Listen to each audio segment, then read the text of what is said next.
Guys, আমি একটা নতুন রেসিপি নিয়ে চলে এসেছি। তো আজকে আমি ফার্স্ট টাইম চিকেন কষা বানাবো। তো আমি সব উপকরণগুলো রেডি করে রেখে দিয়েছিলাম। আলু, ক্যাপসিকাম, পেঁয়াজ, আদা, রসুন বেটে রেখে দিতে হবে। আর রসুনটা হাত থেকে আলো করতে হবে, বেশি বেটে দিলে হবে না। তারপরে আমি কড়াই চাপিয়ে একটু কড়াইয়ে তেল হলুদ দিয়ে গরম করে নিয়েছি। তারপর আলুগুলোকে দিয়ে ভালো করে ভাজতে হবে। আলুগুলো খুব লাল লাল করে ভাজতে হবে, নাহলে সেদ্ধ হবে না। তো ভাজা হয়ে গেছে আমার। ভাজা হয়ে যাওয়ার পর আমি তুলে নিলাম। একটা একটা করে তুলে নেওয়ার পর তারপর অল্প আছে মিট মশলাটা আর পেঁয়াজটা ভালো করে লালচে লালচে করে ভাজতে হবে।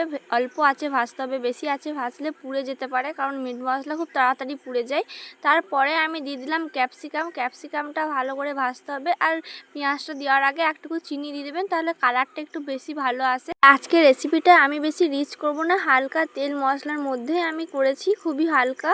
তো কেমন হয়েছে না হয়েছে তোমরা একটু জানাবে, আর তোমরা নিজেরাও বাড়িতে করে দেখবে কেমন হয়েছে, কমেন্ট পাচ্ছ। তারপরে পরিমাণ মতো নুন দিয়ে পরে ভালো করে নেড়ে চেড়ে নিতে হবে। আর যেমন পরিমাণ তেমন নুনটা দিবে। পরিমাণ মতো চিকেন নিয়ে নিয়েছি, বেশি চিকেন নিয়ে, তার জন্য আমি হালকার মধ্যে নুনটা দিয়েছি। তারপরে আদা রসুনটাকে ভালো করে ভেজে নিতে হবে, কারণ রসুনটা অনেকক্ষণ ভাজতে হবে। রসুনটা যদি ভালো করে না ভাজা হয় তাহলে রসুন আর গন্ধ করবে, আর গন্ধ করলে খেতেও ভালো লাগবে না। তারপর টমেটোকে দিয়ে পরে অনেকক্ষণ ধরে কষতে হবে। অনেকক্ষণ বলতে ধরতে গেলে 5 মিনিট কষতেই হবে, না হলে ভালো লাগবে না। তারপর আমি দিয়ে দিলাম চিকেনটা দিয়ে দেওয়ার পর আমি খুন্তিতে করে একটু নেড়ে নিলাম।